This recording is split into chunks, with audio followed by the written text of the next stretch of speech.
Aladdin and the Wonderful Lamp. Once upon a time in the Arabian desert, there was a kingdom. There lived a poor tailor who had a son named Aladdin. He liked to play all the day in the market with his pet Abu, the monkey. Unfortunately, when he was 16, his father passed away. Mother, I will work at the shop and earn money, don't worry. So Aladdin started work in his father's shop. One day, a stranger came to his shop. Hello, dear Aladdin. I heard about your father's demise. I was not in the city at that time. I have never met you before. Who are you? I am your uncle. I had been living out of this country for many years. Oh, uncle. I had heard about you from my father. I came here to show you a secret place, a hidden treasure. Come with me. Come along, a treasure. Okay, let's go. Aladdin sat on his camel and they left for the journey. They traveled 4 days in the desert. At last, they reached two mountains divided by a narrow valley. Here, we are gathered some sticks to light a fire. As the fire was lit, the man threw a powder in the fire and started to chant some magical words. The ground trembled and split away from below the ground. A flat marble stone came up with a ring on it. Oh, what's happening, uncle? I am getting scared. Fear not, just do as I say. Beneath this stone lies a treasure, which is to be yours. So you must do exactly as I tell you. First, you take this ring. Aladdin took the ring, the stone came up, and below the stone there were steps to go down. At the end of those stairs, you will find a garden of fine fruit trees. Go through them without touching anything, or you will die instantly. Keep walking until you come to a place where a lighted lamp stands. Pour out the oil in contents and bring it to me. This ring will protect you from danger. Aladdin went down the stairs carefully without touching its golden walls. There was a garden of fruit trees. Such a delicious. Aladdin was hungry. He could not stop himself from plucking them. As soon as he plucked an apple, it turned into a ruby. Plucked some grapes, which turned into pearls. Aladdin gathered as many fruit as he could in this way. Soon he saw a lit up lamp. He removed the oil in it and peeled it on the fruit. Aladdin returned to the stairs where his magician uncle was eagerly waiting. Come on, hand over the lamp to me. My hands are full. Come to help me, uncle. You silly boy. Either give me the lamp or stay here forever. In his anger, the magician muttered some magic spells and the stone door shut close. Aladdin got locked inside the cave. Uncle, let me come out, uncle.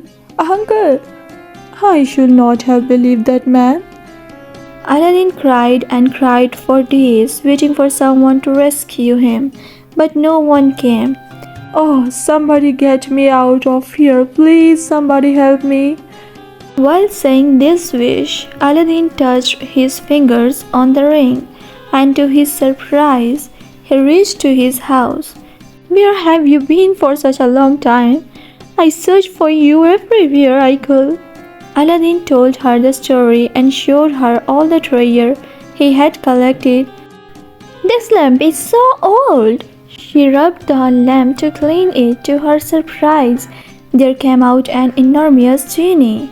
Ha ha ha! My lady, tell me your wish. I am your slave, since you hold the lamp. Aladdin and his mother was astonished. Mother asked Genie for a feast since they both had been hungry for many days. Immediately Genie brought a dozen silver plates to the dining table. Then on each plate appeared delicious food items like roasted meat, pastries, butters, rolls, and much more. Aladdin and his mother ate the food to their satisfaction. Mother sold the plates in the market and bought necessary things to live. One day, Aladdin was taking a walk through the market with a bow. Suddenly, he heard an announcement. Shut down the shops, clear the roads, and the person who ever look at the princess will be beheaded. Princess? I have never seen her. Today I will see her anyhow. Aladdin hid himself behind a stack of barrels. There came Princess Palanquin. She was looking out through the curtains. Aladdin was mesmerized by her beauty. Wow, she is the most beautiful girl I have ever seen. I will marry her. He ran to his house and told his mother about his newfound love. How can you even think of getting married to a princess? The Sultan would get you beaten up. If he finds out, I am ready for that. You just go to the palace and take my proposal. Take some of the jewel fruits as a gift. Mother took some jewel fruits and wrapped them in a silk cloth. She went to the court of the Sultan. The Sultan guard stopped her from entering, but the Sultan was curious to see what she has brought inside the silk cloth. Let her come in. Thanks a lot, Your Majesty. I beg your daughter's hand for my son and marriage. My son has fallen in love with your princess. I would be insulting for my daughter to live with such a poor man as your son is. What have you brought inside the silk rags? She unwrapped the cloth and I have never seen such beautiful jewels in my life. I am impressed. But before I accept your proposal, your son must prove himself. Tell him to bring 40 golden trays of the same gems. 2 slaves wearing the richest clothing shall carry each plate. Yes, Your Majesty. Mother went home and told Aladdin about Sultan's condition. Don't worry. Aladdin rubbed the lamp and asked Genie for what the Sultan demanded. Genie presented a house full of slaves and jewels and golden plates. Take this to the Sultan. Aladdin's mothers went to the palace immediately and presented the gift. You have impressed me again, but your son must build a splendid palace to live with my daughter. Mother went home and told Aladdin about the Sultan's condition. He immediately rubbed the lamp and said his wish to Genie. Genie built a splendid palace overnight. It was visible from the Sultan's window. The Genie spread a carpet from Aladdin's palace to Sultan's palace.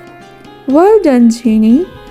Now, give me royal clothes and a beautiful horse to ride. Yes, master, as you wish. Aladdin rode to the Sultan's palace on a beautiful white horse. Good to see you, young man. You have proved yourself. You deserve my daughter as your wife. I announce your marriage. Start the preparation. Aladdin and the princess got married happily. The kingdom was filled with happiness and joy. The marriage made Aladdin famous in all the kingdoms and countries. The magician also heard of the marriage and Aladdin's sudden riches. How did this boy escape from the cave? He must have stolen my lamp to gain this wealth. I will teach him a lesson. The magician went to Aladdin's kingdom. He disguised himself as a lamp seller. He went to Aladdin's palace with an exciting offer. Aladdin was not in the palace at that time. Does anyone want to exchange old lamps with the new ones? Aladdin will be very happy if I surprise him with a new lamp. He is using the old lamp for a very long time. Took the magic lamp and made a deal with the magician. He instantly rubbed the lamp and called out to Genie. Master, tell me your wish. I am your slave. Since you hold the lamp, take this palace along with the princess to a faraway place in the desert where no one can find this palace. With a boom, the palace disappeared. Sultan saw from the window that Aladdin's palace has vanished from his place. He commanded to bring Aladdin to his palace. Because of your magic tricks, I have lost my daughter. Bring her to me within 4 days, or you will be beheaded. I will find her, I promise. Aladdin wandered in the entire kingdom for 3 days but could not find the princess anywhere. I must take the help of the ring. This will help me again. I wish to see my princess. Soon after, he found himself below his palace and found Princess in her room. They both hugged each other and cried. Prince told him all about the incident. Don't worry, I have a plan to escape and get my lamp back. Aladdin whispered into her ear and gave her a potion bottle. It was a potion which makes the victim unconscious. Aladdin hid behind the curtain to keep a watch. The magician came to the palace. Oh dear Mustafa, why don't you drink the juice I have made today? Please try. My queen, I was waiting for this moment since such a long time. Give me the drink. Even if this were poison, I will drink it. Ha ha ha. Princess poured the juice into a glass and added some drops of potion. She made him drink the juice. Doesn't everything look awfully dark in here? The magician's eyelids were closing slowly and he knelt down on the table. Aladdin came out immediately and pulled out the lamp from his jacket. Master, tell me your wish. I am your slave seeing you hold this lamp. Take us to the Sultan's kingdom along with our palace. Leave this magician somewhere deep in the desert so that he can't find his way out again. Genie did what he was told, and they were all in their home kingdom again. Seeing Aladdin's bravery, the Sultan offered him his crown. A grand coronation ceremony was held for Aladdin, and they all lived happily after that.